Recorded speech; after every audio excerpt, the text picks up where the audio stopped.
एक AI company, कुछ plugins और बस एक दिन में सॉफ्टवेयर कंपनियों के 285 अरब डॉलर बाजार से गायब। अमेरिका से लेकर भारत तक आईटी और लीगल टेक शेयर धड़ाम हो गए। सवाल यह है, क्या एआई अब सॉफ्टवेयर कंपनियों की मदद कर रहा है या उन्हें ही खत्म करने आ गया है? नमस्कार, मैं देवव्रत वाजपेयी।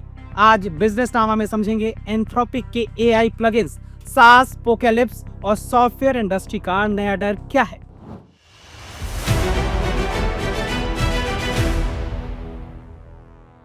शुक्रवार 30 जनवरी को एआई कंपनी एंथ्रोपिक ने अपने क्लाउड कोवर्क टूल के लिए 11 नए एआई प्लगइन्स लॉन्च किए। ये प्लगइन्स ओपन सोर्स हैं और अलग अलग कामों के लिए बनाए गए हैं, जैसे productivity, sales, marketing, finance, data analysis. लेकिन इनमें एक ऐसा प्लगइन था जिसने बाजार में भूचाल ला दिया। यह प्लगइन लीगल कामों के लिए था। इस लीगल प्लगइन से क्लाउड कॉन्ट्रैक्ट रिव्यू कर सकता है, एनडीए छांट सकता है, कंप्लायंस चेक कर सकता है और लीगल ब्रीफ तैयार कर सकता है। एंथ्रोपिक ने साफ कहा है कि यह टूल वकील की जगह नहीं लेता और हर आउटपुट को लाइसेंस शुदा वकील को दिखाना ही होगा। लेकिन निवेशकों को यह सफाई पसंद नहीं है।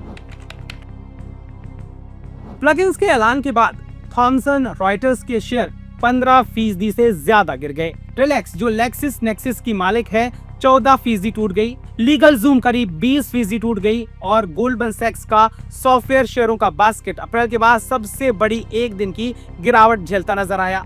नास्डैक 1.4% गिरा। इसका असर भारत तक भी पहुंचा और इन्फोसिस के एडियाज 5.5% टूट गए। विप्रो भी 5% टूट गया। क्लाउड कोवर्क एक एजेंटिक एआई असिस्टेंट है। मतलब सिर्फ जवाब नहीं देता बल्कि काम भी करता है। ये फाइल पढ़ सकता है, फोल्डर मैनेज कर सकता है, डॉक्यूमेंट ड्राफ्ट कर सकता है और कई स्टेप वाला काम अपने आप पूरा कर सकता है। इसे समझिए क्लाउड कोड जैसा, लेकिन डेवलपर्स के लिए नहीं, आम प्रोफेशनल्स के लिए। ये 11 प्लगइन्स क्लाउड को किसी खास नौकरी के हिसाब से ढाल देते हैं। कंपनियां तय कर सकती हैं काम कैसे होगा, कौन सा डेटा इस्तेमाल कहां होगा, कौन सा वर्कफ्लो अपने आप चलेगा। खास बात यह है कि ये कोई नया मॉडल नहीं है, ना कोई खास लीगल एआई इंजन, बस क्लाउड के लिए लिखे गए स्मार्ट निर्देश हैं। असल डर यह नहीं है कि क्लाउड क्या कर सकता है, डर यह है कि एंथ्रोपिक अब एआई मॉडल नहीं बेच रहा है बल्कि पूरा काम करने का तरीका बेच रहा है। पहले कंपनियां क्लाउड या ओपन एआई के मॉडल लेकर उसके ऊपर अपना सॉफ्टवेयर बनाती थीं। अब एंथ्रोपिक खुद रेडीमेड सॉल्यूशन दे रहा है, यानी प्लेटफॉर्म ही अब ग्राहक का मुकाबला बन गया है।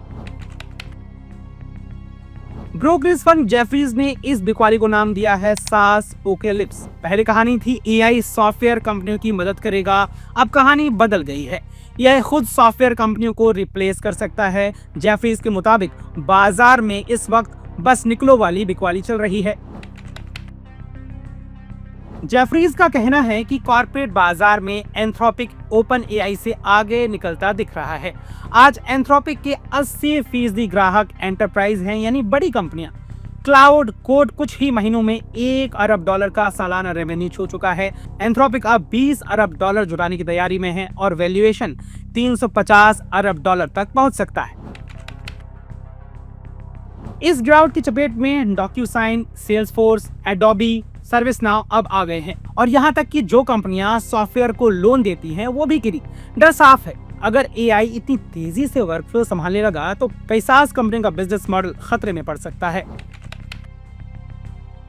एंथ्रोपिक ने कोई चमत्कारी नया प्रोडक्ट लॉन्च नहीं किया, उसने सिर्फ यह दिखा दिया कि क्लाउड पहले से क्या कर सकता है और वही बाजार को डराने के लिए काफी था। सॉफ्टवेयर कंपनियों के लिए संदेश साफ है, अब मुकाबला सिर्फ फीचर्स का नहीं, पूरे काम को अपने हाथ में लेने का है। तो एआई ने एक बार फिर बाजार को हिला दिया है। सवाल अब यह है, क्या एआई सॉफ्टवेयर कंपनियों का साथी रहेगा या सबसे बड़ा दुश्मन बनेगा?